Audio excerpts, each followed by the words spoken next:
Bonjour à tous et bienvenue dans ce nouvel épisode du podcast, le podcast qui parle cash de cash et de la culture du cash. Nous allons, comme à chaque fois, déconstruire tous ces termes qui semblent réservés à des érudits pour qu'ensemble, et c'est ma promesse, nous devenions toutes et tous des épargnants actifs, des créateurs de valeur et surtout des personnes heureuses qui comprennent les règles, qui se les appliquent, qui maîtrisent leurs finances et qui sont capables, en pleine conscience, de faire les choix judicieux pour elles et pour leurs proches. Aujourd'hui, nous allons parler des fonds communs de placement et j'aurai le plaisir de le faire avec un expert en la matière. Vous aurez l'occasion de le découvrir tout à l'heure. Mais avant cela, découvrons ensemble ce que c'est. Pour parler de fonds communs de placement, on va d'abord parler des OPCVM. Vous me direz, qu'est-ce que c'est ? Un OPCVM, c'est un organisme de placement collectif en valeur mobilière regroupé en SICAV, donc qui sont des sociétés d'investissement à capital variable, et en FCP, donc les fonds communs de placement ou toute autre forme d'organisme de placement collectif en valeur mobilière agréé par l'AMF-UMOA, qui en réalité est l'autorité des marchés financiers de l'Union monétaire ouest-africaine. Un OPCVM, c'est donc un organisme financier qui collecte l'épargne des agents économiques en émettant des actions ou des parts. L'épargne ainsi collectée est utilisée pour constituer un portefeuille, donc de valeur mobilière. Et les OPCVM sont gérés par des SGO, qui sont donc des sociétés de gestion. Il faut vraiment que j'arrive à vous la faire courte et beaucoup plus simple. Donc, imaginons donc un marché, ou plutôt la tontine. Je crois que c'est le meilleur exemple, parce que d'ailleurs, qui ne connaît pas la tontine et qui n'y a jamais participé? Je vous mets une image ici, et une autre là. Et lorsque vous regardez toutes ces femmes avec l'argent au centre, est-ce que vous les voyez bien? Eh bien, c'est à cela que ça me fait penser, ma tontine. Alors, petite culture générale. La tontine, elle a été créée en 1653 par Lorenzo Tonti. C'est un pacte liant plusieurs personnes ayant un immeuble ou des capitaux en commun. Donc, c'est donc le dernier survivant qui devient pleinement propriétaire du bien immobilier ou des capitaux. En d'autres mots, c'est une association de personnes qui mettent de l'argent en commun pour jouir d'une rente viagère qui est reportable sur les survivants. Et quand on s'amuse à rechercher la définition du mot tontine dans le dictionnaire, vous savez ce qu'on nous dit ? En français d'Afrique, c'est une association de personnes cotisant à une caisse commune dont le montant est remis à tour de rôle à chacune d'elles. Est-ce que vous me comprenez ? Vous me suivez, hein ? Les mots à retenir sont donc gestion collective de valeur, pot commun de plusieurs épargnants et administration par une société de gestion. Concrètement, vous avez donc les OPCVM, on l'a défini tout à l'heure, qui regroupent pour ce qui nous concerne, les fonds communs de placement, donc les FCP et les SICAV. La différence entre les deux, elle est purement juridique. Dans les SICAV, vous êtes actionnaire, car ils disposent de la personnalité morale, vous disposez donc d'un droit de vote, tandis que dans les FCP, vous n'avez pas de personnalité morale, vous êtes copropriétaire et vous faites une délégation de pouvoir. Il y a une citation que j'adore et qui est de Harry Esterman et qui dit, et je cite, « Si vous ne supportez pas la chaleur, sortez de la cuisine ». En d'autres mots, si vous ne connaissez pas votre profil de risque, vous ne saurez pas quel profil d'investisseur vous avez. On va les passer en revue assez rapidement. Donc, il en existe 3. Le profil prudent, le profil modéré et le profil agressif ou dynamique. Le profil prudent, il va concerner les épargnants qui privilégient la sécurité au rendement de leur placement. Ils ont une aversion au risque qui est très faible. Ça, c'est un petit peu moi, comme j'étais avant. Et vous avez le profil modéré, qui lui va concerner donc les épargnants qui sélectionnent des fonds ou des titres qui présentent donc un risque moyen et des rendements qui sont acceptables. Et pour le profil dynamique ou agressif, on va dire que l'investisseur est tolérant au risque, il privilégie une performance plus élevée et donc évidemment plus risquée. Pour souscrire à ces fonds, il y a ce que j'appelle les règles du débutant. Premièrement, il faut définir son objectif. On l'a dit tantôt, c'est définir son objectif d'épargne. Ensuite, il faut définir son profil investisseur et la stratégie en adéquation, donc sa stratégie d'investissement. Il faut choisir la durée de placement qui est adaptée donc à votre objectif et à votre situation personnelle. Ensuite, il faut investir de l'argent dont on n'a pas besoin dans l'immédiat ou qu'on est prêt à perdre en fonction du type de FCP sur lequel vous allez partir. Il faut se renseigner sur les fonds. Il en existe plusieurs, donc il faut se renseigner. C'est important. Voilà l'information. Il faut se renseigner sur les intérêts et sur les frais de gestion. Entrée, sortie. Qu'est-ce que ça vous coûte en entrée? Qu'est-ce que ça vous coûte quand vous en sortez? Ne pas se laisser influencer par les petites variations quotidiennes de valeur. Chaque mois, vous allez recevoir donc des éléments concernant concernant la performance des fonds. Ne vous laissez pas emporter par vos émotions. C'est important. Et n'oubliez jamais que le marché a toujours raison, pas votre ego. Faut voir les choses sur le long terme. Il faut n'investir que ce qu'on possède. Donc, n'investissez que ce que vous possédez. Ensuite, oui à la diversification, non à l'éparpillement. On ne diversifie pas des petits montants. Non, il faut rester concentré. Si vous avez de gros montants à investir, oui, vous devez diversifier votre investissement. Si tel n'est pas le cas, restez concentré. Et sachez de temps en temps prendre vos bénéfices pour vos projets. Enfin, il y a ce qu'on appelle les bonnes pratiques, comme dans tout type d'investissement. Évidemment, il faut avoir une situation professionnelle stable, parce que vous connaissez les valeurs. On promeut ici la valeur travail. On épargne et ne dépense et n'investit que ce qu'on a. Donc, c'est important d'établir une habitude d'épargne et programmer des versements réguliers. Et surtout, il faut suivre l'actualité des entreprises qui sont cotées en bourse. Comme on dit en Côte d'Ivoire, il faut savoir s'envoyer quand on vous envoie. Ne vous limitez pas à Internet dans votre recherche d'informations. Il faut apprendre à lire les notes d'informations que vous recevez. N'hésitez pas souvent à contacter des personnes que vous connaissez qui travaillent dans certaines entreprises. Maintenant que nous avons expliqué les bases et que nous parlons le même langage, recevons à présent notre expert du jour. Il est directeur général donc d'une SGO de la place, plusieurs fois primé et qui a d'ailleurs été sacré meilleur SGO de la sous-région au titre de l'année 2022. J'ai le plaisir de recevoir aujourd'hui Franck Diago.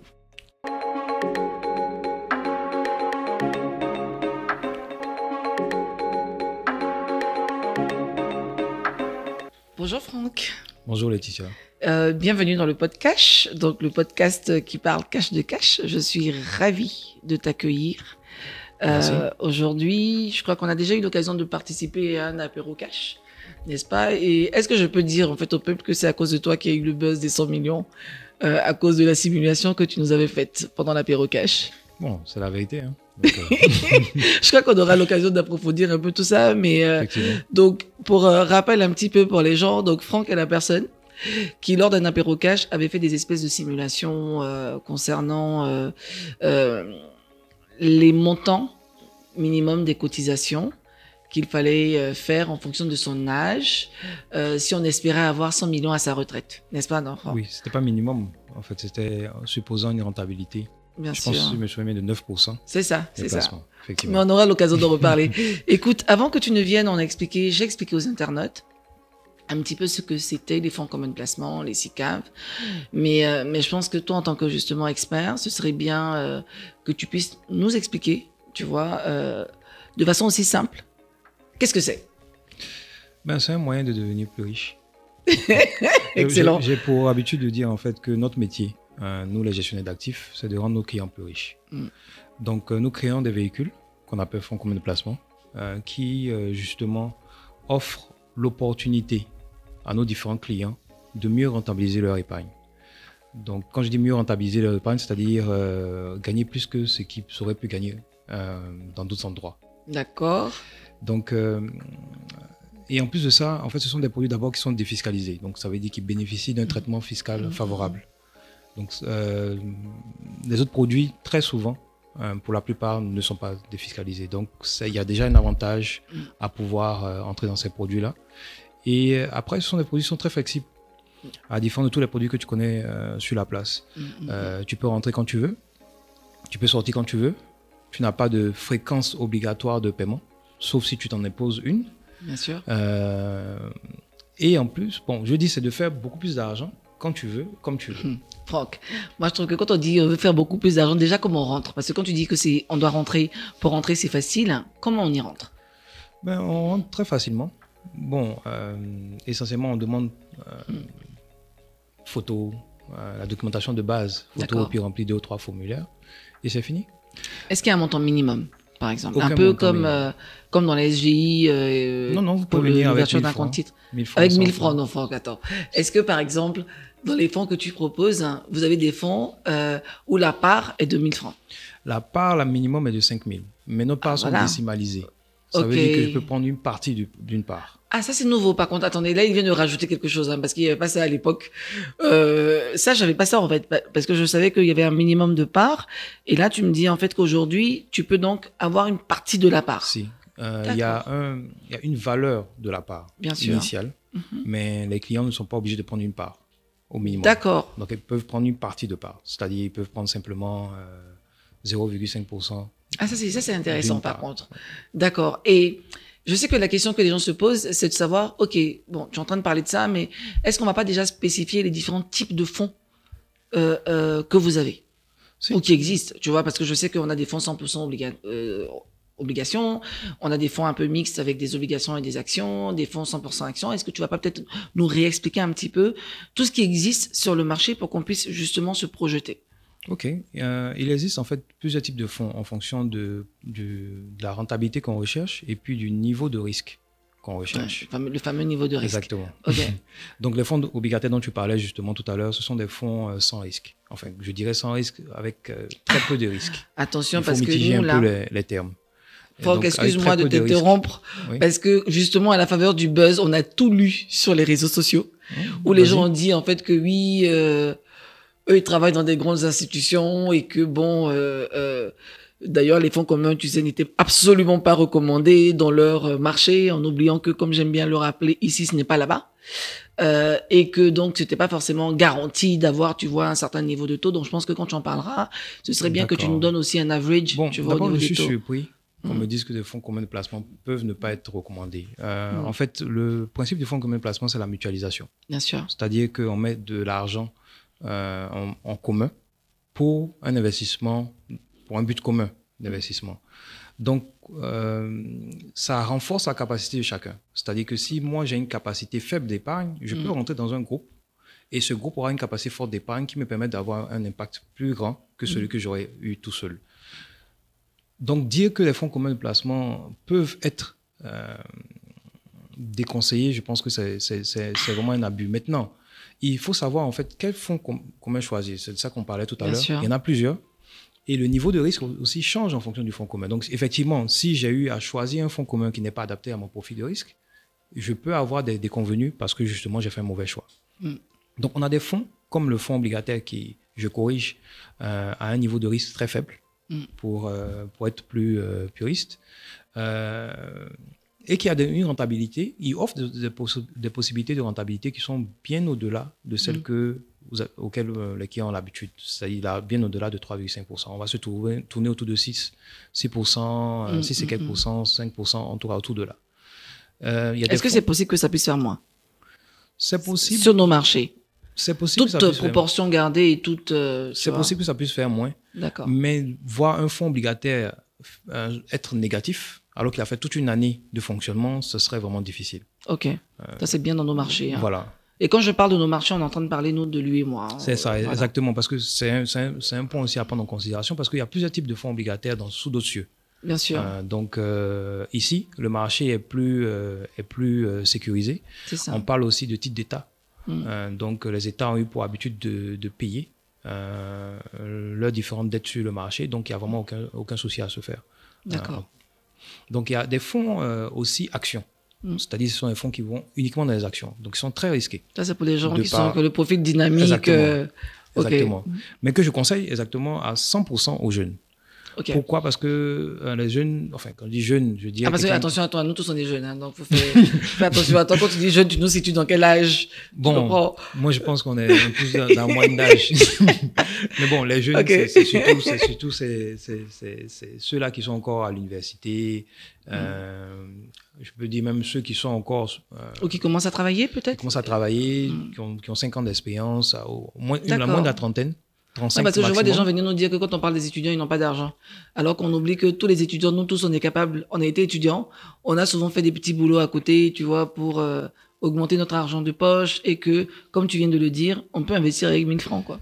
Bon, effectivement, enfin, la notion d'argent pour moi est très relative. Bien sûr. Je pense que d'abord, l'épargne, c'est une habitude. Mm. Donc, elle ne dépend pas de ton niveau de revenu. C'est ça, exactement. Donc, maintenant, bon, après, on ne va pas forcément épiloguer ici sur ces questions-là. Mais pour revenir au point, on a ces jeunes-là qui ont un horizon de placement qui est très long. Bien donc, sûr. on va dire autour de 30 ans. Donc, lorsque je peux passer sur 30 ans, les actions peuvent me permettre de rentabiliser énormément, disons d'avoir un effet multiplicateur sur mon épargne. Donc, ce serait mieux en fait de profiter de ça. Et puis, dans le long terme, les actions gagnent toujours. Donc. Ok, oui, parce que les gens vont nous dire, oui, bon, déjà, tu sais, dans ce que tu dis, il y a 2 points qui reviennent souvent. Un, c'est la projection sur le long terme, parce que les gens ont du mal à se projeter à 25 ans, 30 ans. Même si j'aime bien leur rappeler que pour se projeter, il faut regarder leurs parents s'ils ont la chance d'être en vie pour comprendre qu'à un moment donné, ils ont bien été jeunes comme nous et aujourd'hui, ils ont un certain âge, si Dieu leur a permis en tout cas d'être en vie jusque-là. Et que le deuxième point, c'est aussi souvent le taux, parce qu'ils ont trop tendance à nous dire, oui, mais quand on parle des actions, on peut perdre. Mais comme tu dis, sur 25 ans, si tu perds, c'est que vraiment à un moment donné, bon, tu as peut-être une mauvaise stratégie on peut perdre sur 25 ans sur les actions. Si j'y vais en direct, je ne suis pas mes investissements. Je suis totalement décorrélé de mon investissement. Je fais que déposer l'argent sur des titres qui perdent. Je vais forcément perdre. Mais est-ce qu'ici, tu sais, on fait excuse-moi de t'interrompre, mais est-ce qu'ici, justement, quand je dis ici nos marchés, par rapport aux actions dont tu parles, est-ce que on peut aller en direct? On peut aller en direct. D'accord. À travers. Puisqu'on est obligé de passer par la SGI, mais ou bien quand tu dis en direct, c'est à travers une SGI. Voilà. Donc, ou bien quand tu dis en direct, c'est que je vais imposer à la SGI de m'acheter telle action, telle action. D'accord. Bon, c'est pas une imposition. C'est le rôle de la SGI. Oui, non, bien sûr. Mais comme tu me dis, par exemple, tu sais, tu investis sur des actions qui ne sont pas forcément performantes, la SGI, normalement aussi, elle a un rôle de conseil. Elle peut me dire, écoute, moi, je pense que cette action-là n'est pas forcément la meilleure le meilleur des choix en l'état. Et puis toi, tu peux dire, non, moi, je veux absolument acheter ces actions-là. Oui. Est-ce que c'est là où tu parles de... La SGI est d'abord un courtier. Bien sûr. Donc, elle n'a pas obligatoirement le rôle de conseil. Ah. Le rôle de conseil, c'est un service... Ça aussi, c'est important à savoir. Voilà. C'est un service que la SGI peut vous donner, qui peut être facturé ou non. D'accord. Donc, d'abord, c'est moi, étant investisseur, qui prend mes décisions et je donne un ordre à la SGI qu'elle exécute simplement. Donc, je peux prendre des mauvais choix et je peux perdre sur 30 ans, pas de problème. Mais lorsque je vais sur des fonds, c'est différent. Pourquoi? Parce qu'un fonds commun de placement, c'est de transférer la gestion à quelqu'un qui sait ce qu'il fait. Bien sûr. Donc, ces personnes-là ne perdront pas sur 30 ans. Ah, ça, parce que vraiment, sinon, c'est un problème. C'est notre métier. Okay. Nous sommes toujours collés à la bourse des valeurs, nous suivons toujours les investissements. Le rôle du gestionnaire, c'est que ses clients gagnent beaucoup. Oui, parce que de facto, lui aussi, il gagne. Exactement. C'est ça qu'il faut dire. Voilà. Donc, on parlera justement après de vos frais. Et comment... ok. Oui. Donc, le rôle, en fait, notre attrait, c'est pour ça que je dis, notre rôle, c'est de chercher à rendre nos clients riches. Okay. Encore plus riches. Donc, le rôle du gestionnaire, c'est de chercher à gagner encore plus pour ses clients. Donc, il cherche toujours les opportunités, toutes les opportunités qui peuvent s'offrir sur le marché pour que les clients gagnent le maximum. Donc, de ce fait-là, les clients bénéficient d'abord d'une certaine expertise. Ensuite, le portefeuille, il est diversifié. Lorsque j'ai seulement 100 000 francs à investir, il est peut-être difficile pour moi de diversifier suffisamment 100 000 francs par mois. Exactement. Même si on veut diversifier, bon. Ben oui, bon. Ok. Mais par contre... On diversifie pas ton 1000 francs quand même. Okay. Lorsque je mets 100 000 francs dans un fonds qui, lui, représente plusieurs milliards, effectivement, le fonds est diversifié. Donc, d'une certaine manière indirecte, mes 100 000 francs sont diversifiés parce que j'ai une part de fonds. Donc, la diversification, c'est un jeu d'équilibre. Il peut y avoir des titres qui ne gagnent pas autant. Il peut y avoir des titres qui perdent un peu. Il peut y avoir des titres qui gagnent beaucoup plutôt. Le but du gestionnaire, c'est dans toute cette configuration-là, de s'arranger pour que la performance globale, en fait, du fonds soit celle-là qui soit la meilleure. D'accord. Donc, au-delà de ce qu'on appelle le benchmark, qui est la performance du marché. D'accord. Alors, on a parlé tout à l'heure, tu vois, des fonds communs de placement, donc 100% actions, pour lesquels tu recommandais aux jeunes d'y souscrire. On a parlé des fonds 100% obligations, mais il y a également les fonds diversifiés. Donc, moi, je pense que ce qu'on veut savoir aujourd'hui, c'est quelle est la moyenne de rentabilité annuelle. par type de fonds, par exemple? Bon, moi, je te dirais d'abord, un fonds diversifié, c'est un fonds qui mixe les deux. Quel est le pourcentage, justement, chez vous? Parce que peut-être que chacun a sa stratégie, mais ou bien il y a une règle? Il n'y a pas de pourcentage, en fait, en réalité. D'accord. Il y a une règle qui nous oblige à ne pas pouvoir dépasser 70%, soit en actions, ou en obligations. Qui est imposé par qui? L'AMF? Par le régulateur. Donc l'AMF, moi, on en a parlé tout à l'heure. Oui. Donc, vous ne devez pas dépasser 70% en actions ou 70% en obligations. C'est ça. Pour que le fonds soit considéré comme étant diversifié. Je comprends. Maintenant, à l'intérieur de cette large palette-là, tu peux avoir des fonds diversifiés qui sont plus conservateurs et des fonds diversifiés qui sont plus agressifs. D'accord. Okay. Donc, la comparaison de performance de fonds diversifiés n'est pas réellement, s'applique pas réellement en réalité. Donc, en règle générale, un fonds diversifié va te retourner autour de 9 à 10% de performance.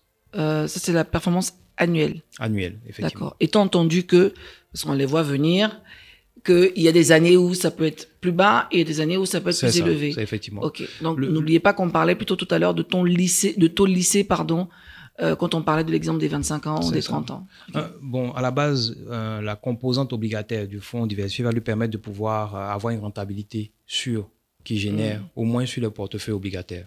Maintenant, la performance qu'il réalise sur le portefeuille action va soit bonifier cette performance-là ou la réduire jusqu'à un certain niveau. D'accord. Bon, je pense que là, c'est un peu plus clair. Si quelqu'un dit qu'il n'a pas compris, c'est que vraiment, il voulait pas comprendre. D'accord. Moi, je pense qu'il y a cet élément-là, mais tu parlais, par exemple, de montant, enfin, il n'y avait pas de montant minimum, mais pour espérer réellement avoir des gains ou les sentir, est-ce qu'il y a un montant quand même qu'on considère qui est bien pour démarrer? Après, c'est vrai que c'est relatif, on le sait, mais je veux dire que, bon, si je viens te donner 10 000, même si je sais qu'avec 10 000, je peux, j'ai par exemple ma petite épargne qui est constituée, est-ce que tu me recommanderais, par exemple, d'y mettre un certain pourcentage dans des fonds communs de placement? Tu vois, ça se pose plutôt de cette façon-là.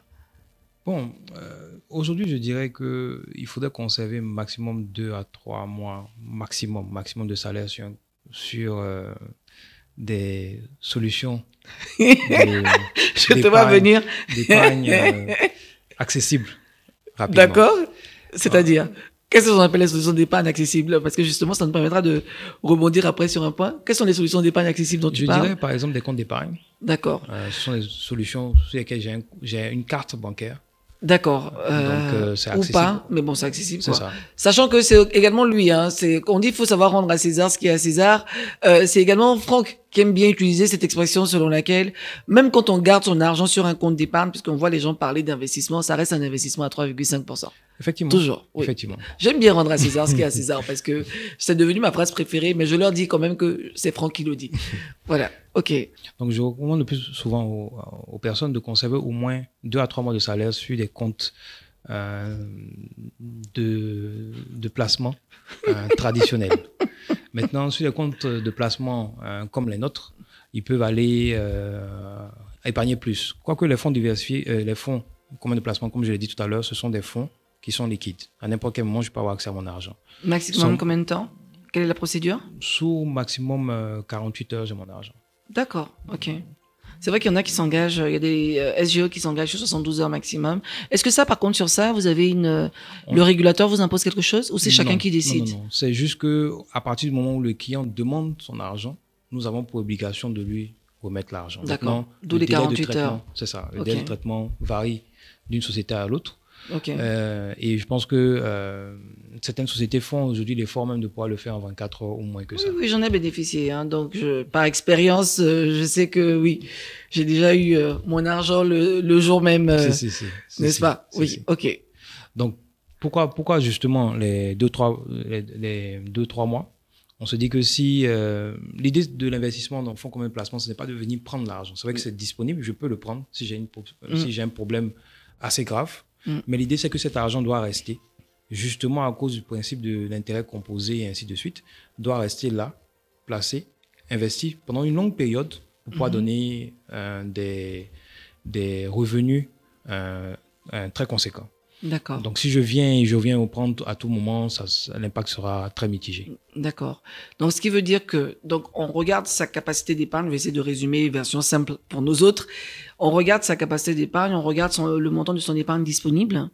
Dans cette épargne disponible, on va se dire que 2 à 3 mois, faut le conserver sur des solutions d'épargne, comme tu les appelles, classiques. En vrai, il veut dire sur un compte d'épargne classique. Merci bien.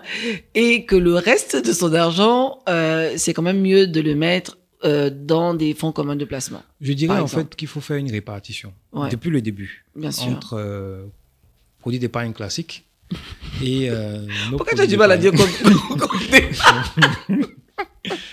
Tu peux pas gagner du temps. Tu peux dire un compte d'épargne, mais bon, ok. Donc sur un produit d'épargne classique. Et puis nos produits. D'accord. Donc une répartition dès le départ. Et de façon à ce que lorsque j'arrive maintenant aux 2-3 mois sur mon compte d'épargne, j'alloue... Ah, le mois est sorti enfin. Oui, j'alloue, oui.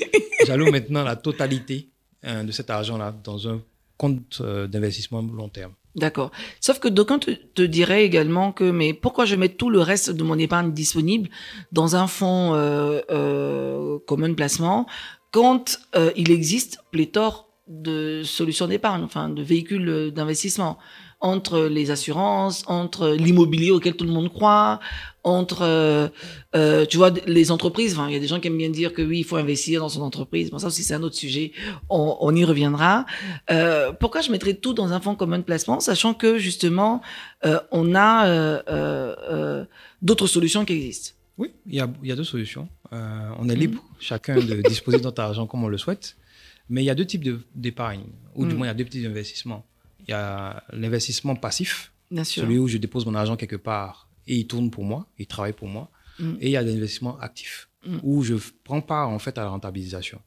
Donc j'imagine que ce dont on est en train de parler ici, la classe dans laquelle se situent les fonds communs de placement, c'est de l'investissement passif. Bien sûr. Donc je dépose mon argent quelque part et ça tourne.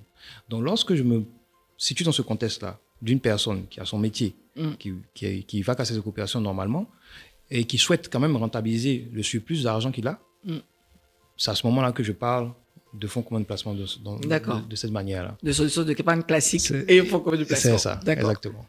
Ok, mais justement, tu nous avais fait, lors de l'apéro cash, une comparaison des options d'investissement qu'on avait trouvées excellentissimes. Il y a des éléments qu'on connaissait, surtout moi en tout cas j'ai vécu la comparaison relative à l'immobilier où on se dit oui c'est important d'investir dans le dur. Déjà bon, en Côte d'Ivoire, entre l'achat et l'obtention de son ACD, souvent il se passe on nous dit 3 mois mais il peut se passer 5 ans, 6 ans ou en fonction des problèmes ou pas qu'il peut avoir, mais bon je vais pas, on montre pas son village avec la main gauche. Mais surtout en réalité il s'est avéré qu'il y a eu des moments où on avait besoin de liquide, de cash, et on a eu du mal à vendre. On voulait le vendre au juste et bon prix. On voulait le vendre au prix du marché, mais on a eu beaucoup de mal parce que derrière, il fallait que notre offre rencontre la demande, ce qui était déjà en fait un long cheminement avant qu'on arrive finalement à le vendre. Bon, Dieu merci, on a quand même vendu à 5 millions près. C'est quand même 5 millions, mais au moins on l'a quand même bien vendu parce qu'on a réalisé une plus-value, mais c'était assez long. Et donc du coup, tu nous avais présenté cette comparaison dans les options d'investissement que j'aimerais bien que tu puisses partager avec nos auditeurs et nos internautes. Bon, ce serait difficile de passer tout le document en revue, mais bien en sûr. fait, il faut bien maîtriser les investissements avant de les réaliser. Il y a épargne, c'est juste l'argent que je mets de côté, et il y a un investissement qui est un choix. C'est le choix d'orienter mon épargne sur un produit d'investissement particulier. D'habitude, on a pour habitude de penser que les comptes d'épargne sont des comptes dans lesquels on épargne et les autres comptes sont des comptes dans lesquels on investit. Exactement. D'où le fameux effectivement déposer son argent sur un compte d'épargne classique est un investissement à X%. Je dirais même plus, garder son argent en bas de son lit, c'est un investissement au taux zéro. À zéro. Donc, c'est un choix. Oui, c'est un choix qu'on prend tous. Et donc, on a plusieurs solutions, en fait, d'investissement qui s'offrent à nous en ce moment-là. Je peux conseiller mon argent dans un compte courant. c'est un investissement. Ah, mais là, À taux quand même, zéro. on paye des âges aussi. Hein. Là, c'est plus À à taux taux zéro, zéro c'est à taux et- moins, c'est à un Exactement. taux moins quelque chose. Parce que Exactement. ça n'a aucun Donc, sens. mais tu vois, D'ailleurs, pardon, je fais une petite parenthèse aux gens. Il y a des gens qui adorent, par exemple, voir le solde sur leur compte courant et de voir qu'il y a un certain chiffre. Ça sert strictement à rien, en fait. Honnêtement, parce que plus vous gardez de l'argent sur un compte courant, plus vous allez payer en fait des frais de mouvement, des frais de tout ce que vous voulez que la banque va appeler sous son vocable X ou Y. Mais le mieux, c'est toujours de déposer son argent. Tant qu'à le déposer sur un compte dormant, vaut mieux qu'il soit sur un compte d'épargne. Au moins, il vous produit des intérêts. Je ferme la parenthèse. Oui, Ok. Donc maintenant, après, tu as des comptes d'épargne tout à qui fait. existent aussi et je pense qu'ils sont couramment utilisés par un peu tout le monde. Les DAT, les plans bon. épargne logement, des choses comme ça là. Oui, si tu Oui, veux, toute cette grande toute cette classe-là. palette. Ok. Et ce sont des comptes qui sont, bon, on va séparer un peu à l'intérieur. Ok. Quand ce sont des comptes d'épargne bancaire, ils sont accessibles. C'est-à-dire à Bien n'importe sûr. quel moment, je peux avoir accès à mon argent. Quand ce sont des plans d'épargne auprès des compagnies d'assurance, qui sont un peu plus rentables que les comptes d'épargne bancaire parce qu'ils sont défiscalisés, C'est ça. ces produits-là ne sont pas accessibles. Ils sont bloqués sur une certaine période. D'accord. Quand tu parles d'accessibilité, est-ce que tu parles de la facilité de sortie? Exactement. Ok, d'accord. Oui, parce que pour les assurances, on aurait un podcast dessus où je me rappeler aux gens qu'il faut. J'ai des amis qui se sont fait avoir, qui ont déposé de l'argent, tu sais, sur des comptes, qui ont investi en assurance, et puis au bout de 3 ans, qui sont allés chercher leur argent et qui ont perdu souvent jusqu'à 30% ou mon cher. Je ne dirais pas qu'ils sont fait avoir. Non, toi, comme tu es dans un groupe qui fait de Non, l'assurance aussi, peut-être Non, que. En fait, Ok. l'assurance bénéficie, malheureusement, d'une très mauvaise connaissance. C'est ça. Et c'est pas beaucoup malheureusement. expliqué, les produits C'est ça. d'assurance. Et donc, très souvent, le produit qu'il a certainement choisi avait une composante, il y avait une prime qu'il devait payer peut-être certainement à l'intérieur Au pour bout de le 10 décès. ans. Pour le C'est ça. décès. Ouais. Donc, il y avait simplement une option qui lui a paru très intéressante. Elle n'a pas lu les Astérix. Voilà, exactement. Non, c'est pas des Astérix, mais en fait. Même le contrat, elle n'a pas lu. Je prends, non, même la description, en fait, que le Bien sûr. commercial vous fait du produit. Je vais prendre un produit, par exemple, d'épargne pour les études des enfants. On va vous dire, par exemple, si tu épargnes tel montant, une fois que ton enfant va arriver à 18 ans, tu pourras recevoir, je prends un exemple, la somme de 1 million par an sur 5 ans. C'est ça. Mais si avant ça, il arrive qu'un événement malheureux où tu décèdes, à partir de cette date-là, tu vas recevoir 1 million C'est ça. jusqu'aux 18 ans. C'est Et ça. après, C'est ça. cette partie qui a semblé intéressante, parce que tu te dis, mais même si je ne suis pas là du jour au lendemain, on va payer mon enfant, on va donner C'est cette ça. argent à mon enfant. Cette partie-là, il y a une prime qui paye ça. C'est ça. Donc, dans le montant que tu donnes chaque mois ou chaque période, on va retirer une petite partie pour rémunérer ça. Seulement que l'investisseur n'est pas conscient en fait de ce processus-là. Tout à fait. C'est très souvent ce qui crée des déconvenues sur les produits d'assurance. En tout cas, on en En fait, reparlera. sur il est l'assurance. important pour, justement, puisqu'on investit, il est important qu'on connaisse tous les produits Bien sûr. pour prendre des décisions informées. Bien sûr. Donc c'est pour ça que c'est très intéressant aussi ce que vous faites, qui vise à informer C'est ça. les différents, les potentiels épargnants sur les différentes opportunités qui existent en termes d'investissement. Tout à fait. Il y a aussi l'investissement en actions, l'investissement en obligations, investissement direct. En obligation, bon, je dirais c'est simple. C'est comme un prêt. Je donne de l'argent peut-être à l'État de Côte d'Ivoire et puis périodiquement, il me rembourse chaque 6 mois, chaque année. Mais ce n'est pas liquide. Si ça. du jour au lendemain je veux sortir, ça sera compliqué pour moi de trouver en fait quelqu'un qui peut acheter. En fait, ouais. Bon, mais au moins c'est stable. Et ça va tourner autour de 6%, 5 et quelques pourcents. Ça sera plus que ce que je peux avoir autrement. Maintenant, lorsque je parle maintenant d'actions, je peux gagner énormément, comme je peux perdre énormément. Bien sûr. Et très souvent, les actions bénéficient justement de ça. Il y a des personnes qui gagnent sur une période, ils viennent expliquer, partager leur expérience à leurs amis, qui eux aussi se mettent dans la danse et qui, malheureusement, pour la plupart d'entre eux, perdent énormément. Bien sûr. Il faut savoir d'abord que le jeu des actions, c'est un jeu à somme nulle. C'est-à-dire que J'adore. Oui. Lorsque je gagne, il y a quelqu'un qui est en train de perdre. Forcément. C'est la base. Game, en quoi. fait. C'est la base. Exactement. Donc, si je ne sais pas ce que je fais, si je n'ai pas l'information, si je n'ai pas le temps, si ces 3 éléments ne sont pas réunis, je déconseille à tout le monde d'investir directement en action. Bien sûr. Ça prend beaucoup de temps. D'accord. Mais, en tout cas, comme je disais tout à l'heure, on peut gagner beaucoup. Maintenant, il y a l'investissement en immobilier auquel tu as fait référence tout à l'heure, qui est en vogue, mais qui demande énormément de temps de management. C'est ça. C'est-à-dire, lorsqu'il y a quelque chose qui ne fonctionne pas, il faut réparer, parce qu'il y a des réparations qui sont à la charge du locataire, mais il y a aussi des réparations qui sont à la charge du propriétaire. Ça prend énormément d'argent d'investissement initial.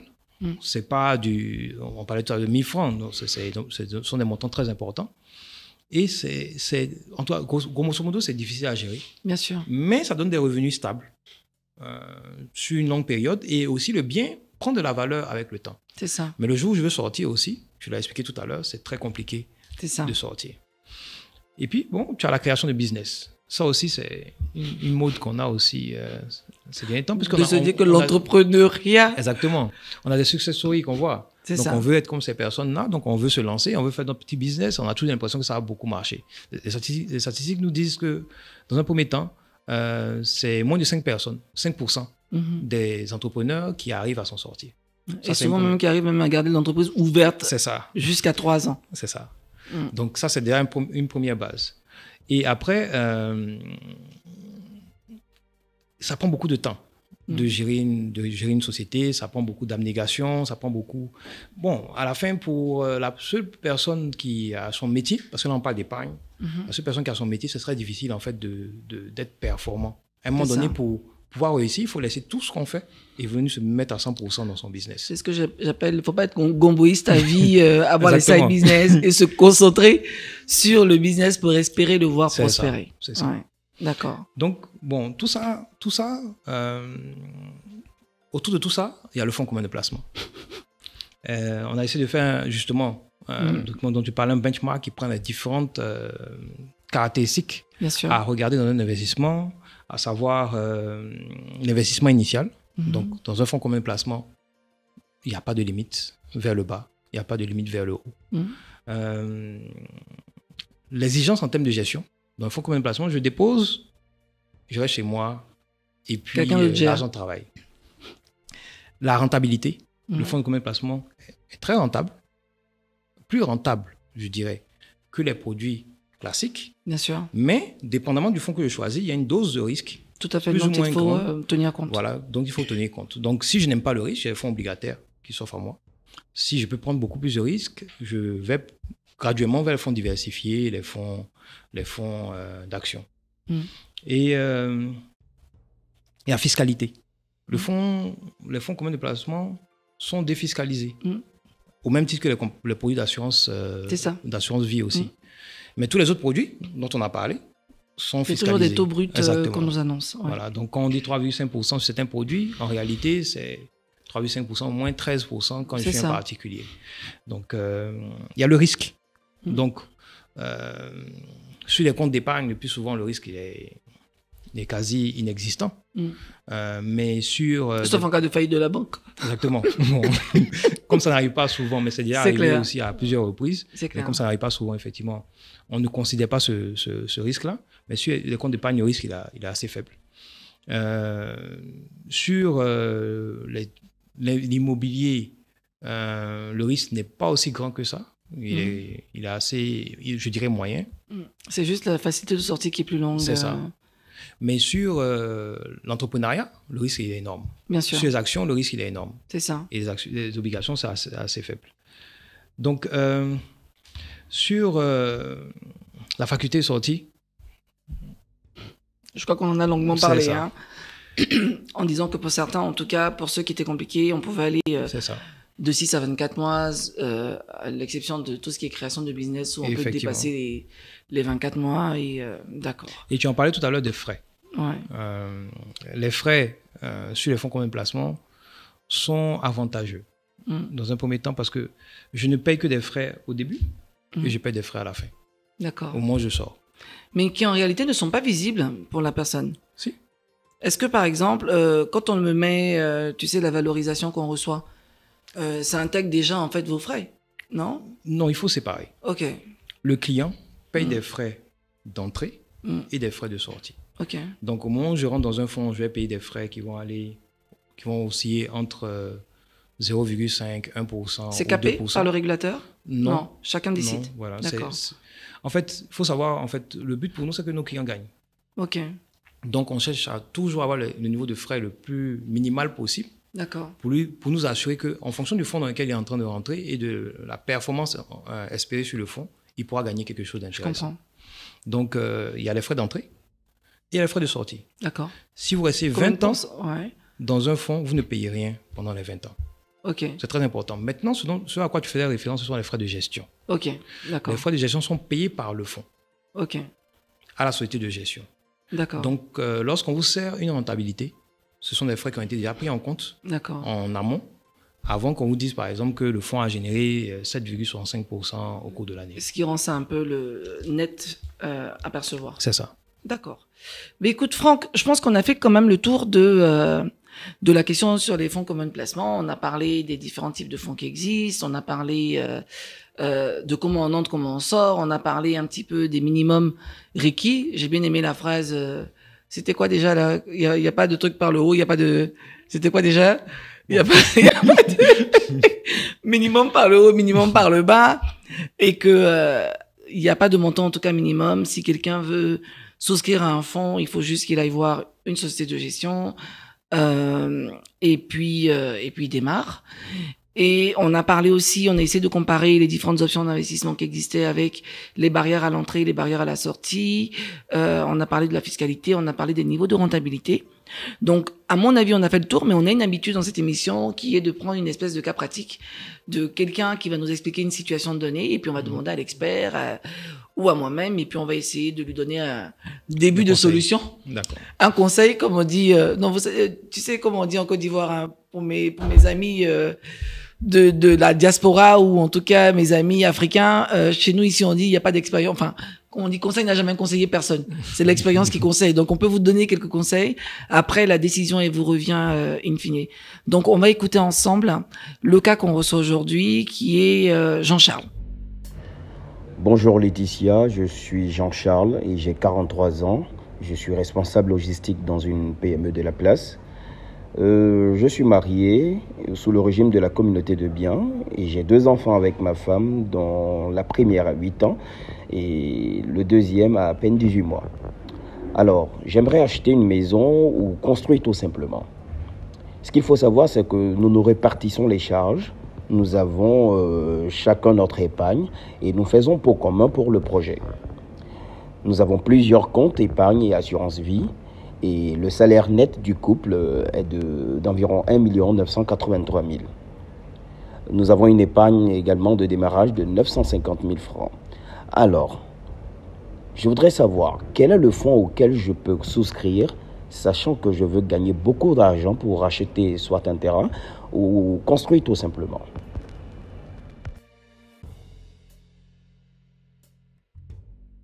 Je pense que Jean-Charles, il démarre bien, hein, parce que lui, il te dit qu'il a plusieurs comptes d'épargne, il a déjà souscrit à des produits d'assurance. Donc, je pense que Jean-Charles est quand même quelqu'un Un bon épargnant. qui est un bon épargnant, C'est ça. en tout cas, et qui commence en plus avec une épargne de démarrage de 950 000. C'est quand même pas mal. Bon, il ne nous a pas spécifié si c'était une épargne totale ou si c'est juste vraiment son épargne de démarrage. On va supposer que c'est pour démarrer. Que c'est pour dans démarrer. le FCP. Voilà, donc il dit il veut gagner beaucoup d'argent parce qu'il veut acheter un terrain pour construire ou acheter une maison. Vu sa situation, quel est le type de fonds que tu lui recommanderais? Bon, d'abord, gagner beaucoup d'argent. C'est relatif. C'est relatif. Mais pour acheter un terrain, et puis il n'a pas dit dans quel pays il est en plus. Ouais. Exactement, parce que 900 et quelques mille francs pour acheter un terrain, bon, à peu près 5 millions, 5 millions, on va dire 5 millions, 3 à 5 millions, dépendamment de la zone. Mais ça peut être plus dans certains endroits. Donc, enfin, pour moi, je lui conseillerais d'aller un peu plus dans un fonds assez conservateur. D'accord. Mais qui peut lui offrir des possibilités d'une meilleure rentabilisation. Donc, ce sera pour moi un fonds diversifié, surtout compte tenu de son âge. D'accord. Un fonds commun diversifié, c'est vrai qu'il a 43 ans, donc on suppose qu'il partira à la retraite à 60. indépendamment. Je sais qu'en Côte d'Ivoire, pour les gens de la fonction publique, en tout cas les enseignants, c'est 65 ans. Donc, mais s'il est dans une entreprise un peu plus classique, ce sera certainement 60 ans. C'est ça. Donc, ce qui veut dire qu'il a encore 17 ans de cotisation. Mais vraiment, s'il doit attendre 17 ans pour acheter sa maison, on n'est pas sorti Bon. de l'auberge, mais bon. Mais il ne peut pas mettre cet argent dans un fonds action. Bien sûr. Ça serait trop risqué. Ok. Un fonds obligataire ne va pas lui donner... Pourquoi? À cause de ses enfants? Ou bien c'est lié à quoi?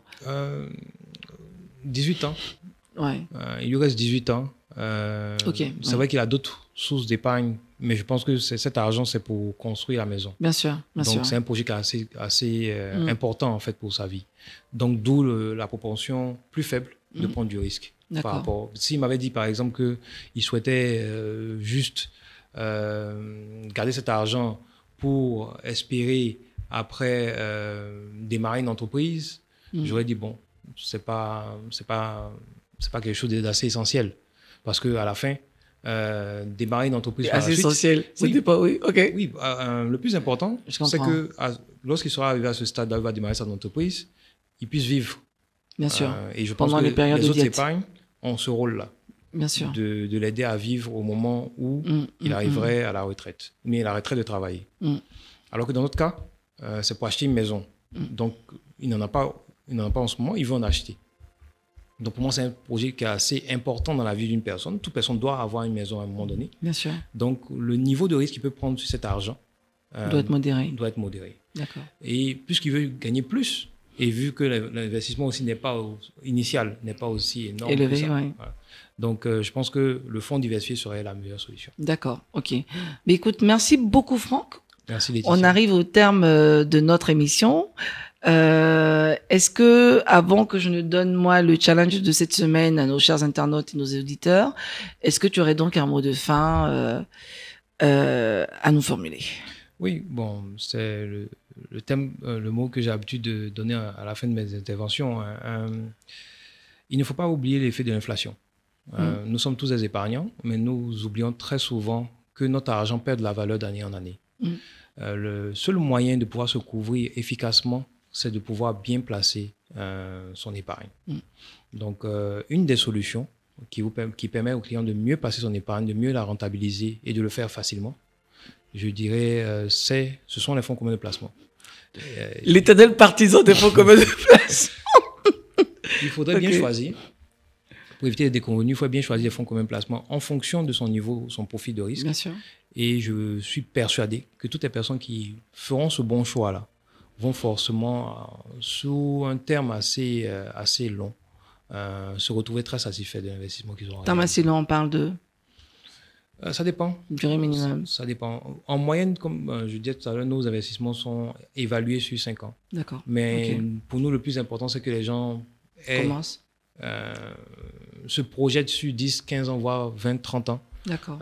Pour constituer progressivement une épargne consistante. Moi, je parle toujours de retraite. C'est l'événement où on arrête de produire de l'argent. Bien sûr. On est censé arrêter de produire de l'argent. Bien sûr. D'accord.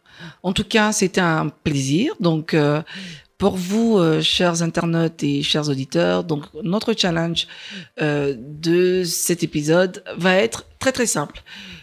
Vous êtes à une seule décision de devenir plus riche. Je crois que tu as dit que c'est important de mettre le plus.